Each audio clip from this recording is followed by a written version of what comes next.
Alors on parle de logement social, on parle de mixité sociale, hein, la majorité sortante met beaucoup ça en avant. Est-ce que c'est quand même une bonne chose selon toi et comment on pourrait améliorer cette affaire de logement à Rennes?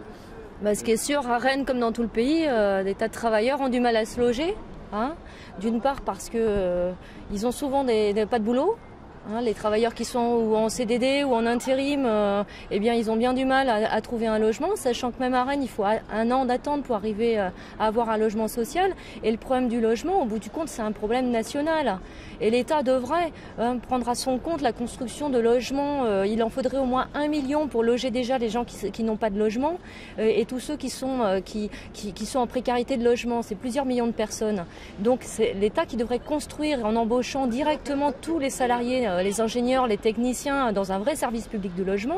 Et ça, il faudrait qu'ils consacrent une grosse partie du budget de l'État à ça.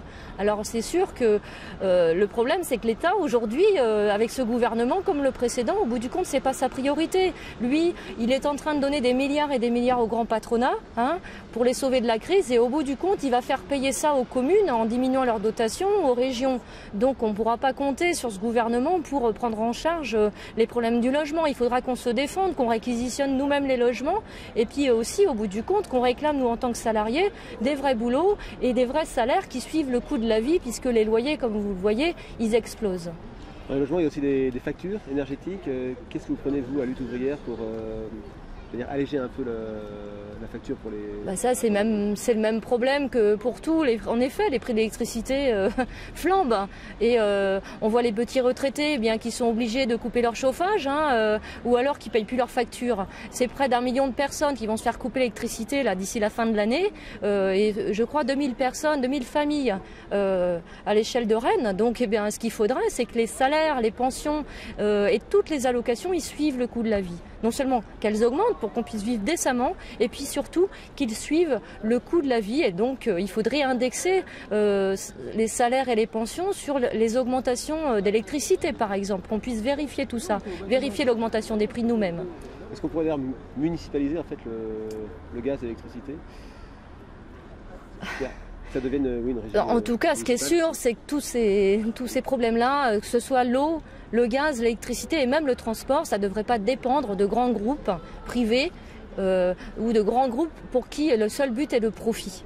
Et donc nous, on pense qu'il faudrait pouvoir les contrôler, ces groupes-là, et que la population et les travailleurs qui y travaillent devraient avoir accès aux comptes de ces entreprises. Il faudrait pouvoir lever le secret bancaire et commercial, qu'on ait en effet accès à leurs décisions. Il n'y a que comme ça qu'on pourrait consciemment décider comment on pourrait transporter l'électricité ou alors l'eau et prendre des décisions consciemment pour toute la population. Tu as parlé des transports, quelques-uns des candidats parlent de gratuité des transports pour plus d'égalité. Qu'est-ce que tu en penses? Bien sûr, on est pour que les transports soient le moins cher possible. Mais là encore, ça voudrait dire que que ce ne soit pas des grands groupes pour qui la recherche du profit est le seul but qui décident.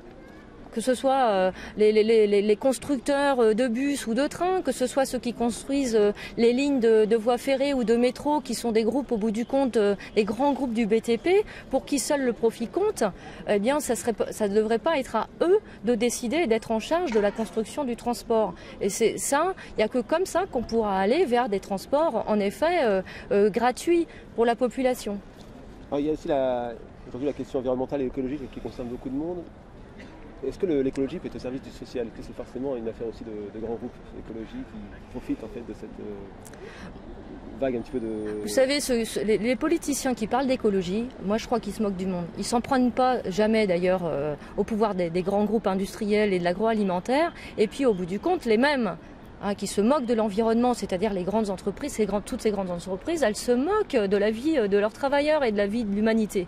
Donc le problème pour nous quand même, le monde du travail, si on veut pouvoir un jour vivre dans une planète où on s'occupe justement des problèmes de l'environnement, il faut déjà qu'on puisse vivre dans une planète où on ait le contrôle des décisions de ces grands groupes.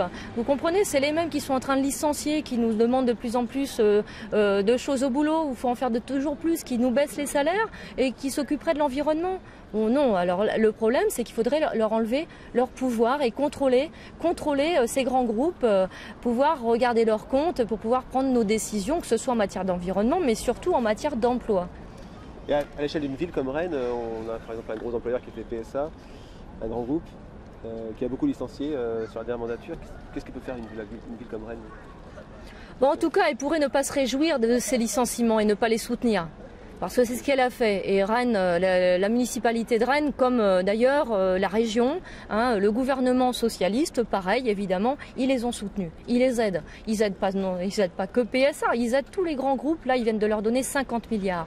Donc nous, ce qu'on a à dire dans ces élections, c'est que si les travailleurs, eh bien oui, ils veulent avoir un emploi, ils veulent avoir un salaire décent, eh bien il faudra compter que sur nous-mêmes. Il faut le désavouer, ce gouvernement-là. Donc oui, c'est écœurant de voir qu'un groupe comme PSA, qui est riche à milliards, avec 12 milliards de liquidités, puissent licencier. Donc il faudrait en effet leur imposer à ces groupes-là l'interdiction des licenciements, la répartition du travail entre tous et pouvoir contrôler justement leurs décisions et leurs comptes en banque. Et le compte en banque des actionnaires de Peugeot comme de tous ces grands groupes industriels. Il n'y a que comme ça qu'on pourra sauver notre peau à nous. D'accord, merci beaucoup.